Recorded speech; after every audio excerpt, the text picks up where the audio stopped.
These are the images of our land that we tend to see in our minds when we hear the word Canada.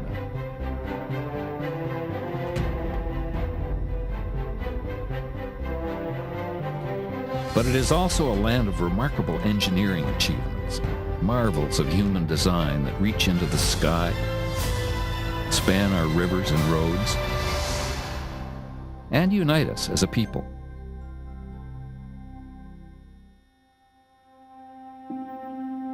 The first engineers to arrive in Canada were military men, entrusted with the fortification of this new adventure in nation-building. The fortified walls of old Quebec City stand today as an enduring reminder of Canada's first engineers.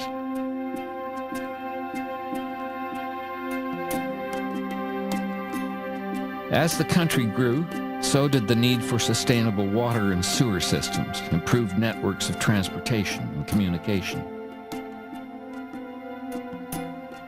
This work turned the attention of engineers away from military pursuits to civil, non-military projects, creating the foundations for many of our modern cities.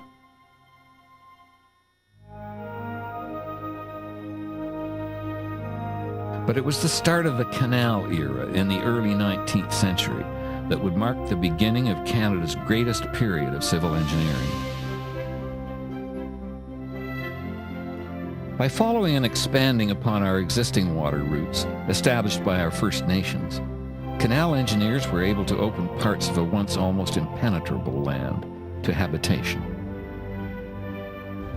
The Rideau Canal, built entirely by hand, links the Ottawa River at Ottawa to Lake Ontario at Kingston.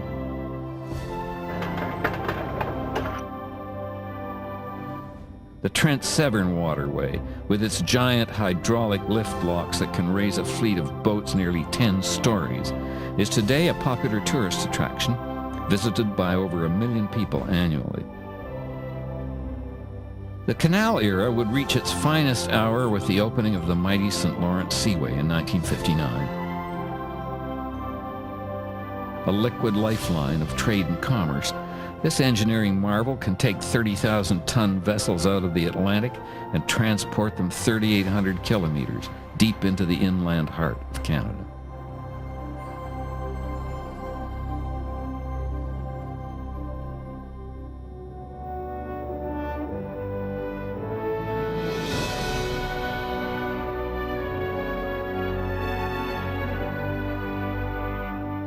But it was the construction of the railway and the push to unite from sea to shining sea that offered Canadian civil engineers their greatest challenges.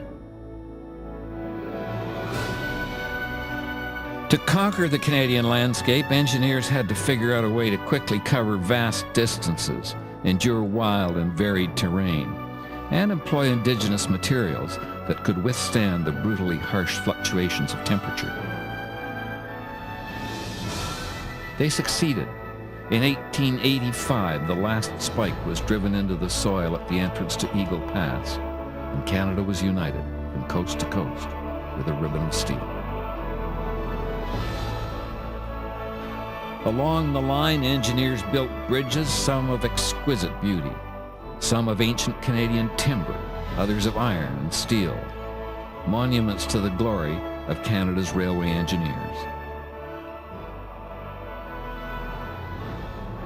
In later decades, the need for improved roads, tunnels, hydro stations, highways, and ports would offer new generations of civil engineers a variety of exciting new challenges.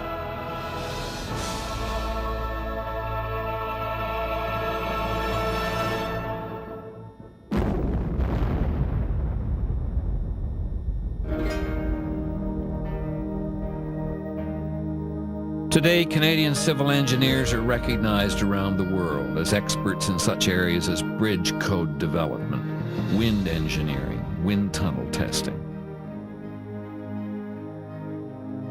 Without the work of Canadian civil engineers, Canada would not be the efficient, modern country it is. They've inspired us with their legacy of professional accomplishments and dedication to nation building. Today's civil engineers, who number in the tens of thousands, have come a long way since 1887, when the Canadian Society of Civil Engineers was founded in Montreal, with an initial membership of only 288 members.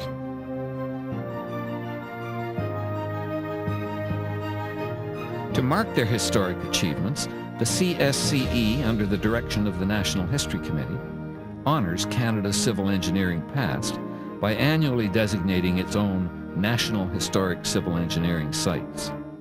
These sites, designated since 1983, honor the largely unknown history behind Canada's greatest engineering feats, our network of railways, canals, highways, bridges, and skyscrapers.